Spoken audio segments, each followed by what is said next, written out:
Proses pembuatan garam dari air laut. Materi kelas 3 SD, tema 3.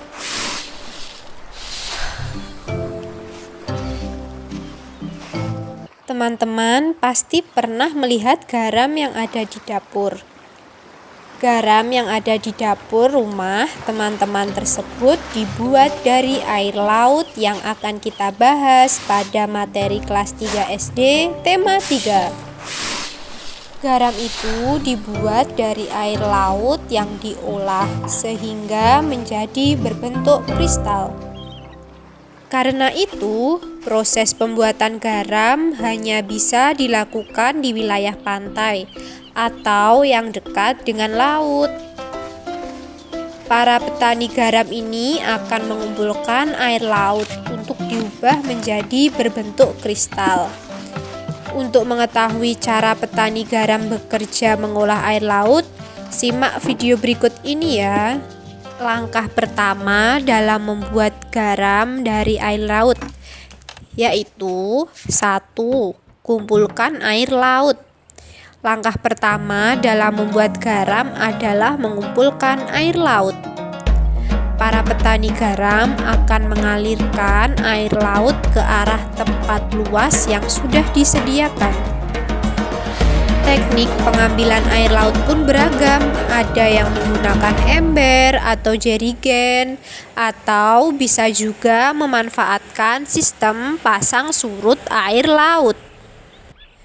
Cara pengumpulan air laut dengan menggunakan teknik pasang surut ini akan lebih menghemat waktu dan tenaga. Namun, cara ini harus dilakukan dengan benar agar jumlah air laut yang diperoleh sesuai dengan keinginan. Setelah air laut terkumpul, proses selanjutnya adalah penjemuran. Proses yang kedua yaitu menjemur air laut. Proses penjemuran air laut ini akan dilakukan di bawah sinar matahari langsung.